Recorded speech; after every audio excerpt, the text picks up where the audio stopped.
Oh, mga tropa, ito, buti na lang at nakapag-vlog tayo uli. Pasensya na at medyo natagalan. Nandito tayo ngayon sa Opiongo. Yan, nakikita nyo.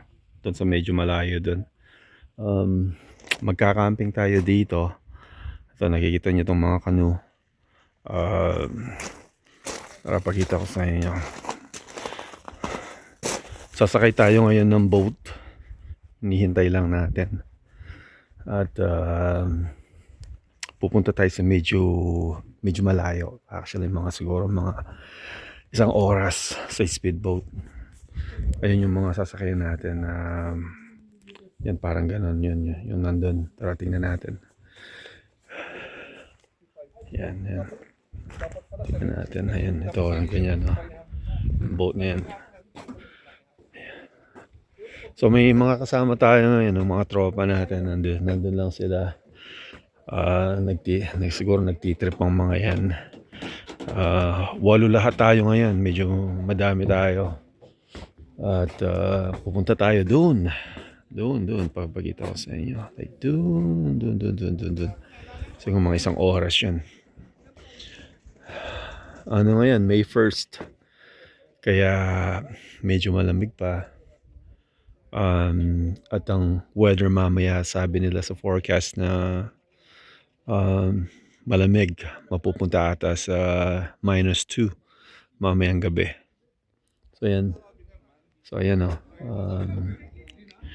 hinihintay lang natin ngayon yung mag-ooperate ng boat para lalakad na tayo. Yun ang mga tropa natin.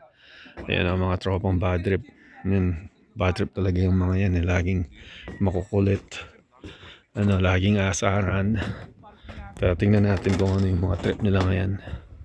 Ito yung isa sa mga makulit na tropa natin yan. Ayan, nakikita nyo. Yan.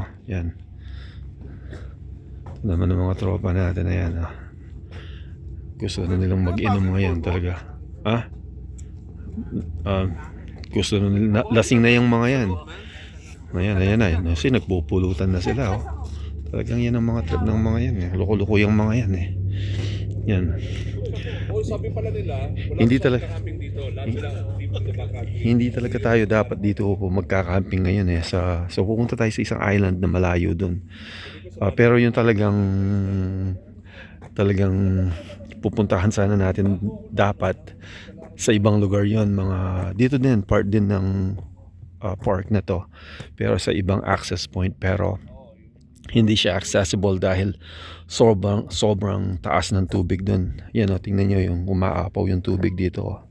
Ayan lumalampas kasi siguro yung yellow nagmelt. So dahil alam nyo na May pala ngayon, sobrang dami ng tubig, sobrang taas ng tubig. So yan, lakad tayo dito para pakita ko lang sa inyo bago tayo umalis. Yan, meron din tayong dalang isang ganyan. May sasabit natin yung isang canoe doon sa taas ng boat doon, para pagdating natin doon sa island, pwede tayong makapunta sa mga ibang island. Magfi-fishing tayo doon. Yan.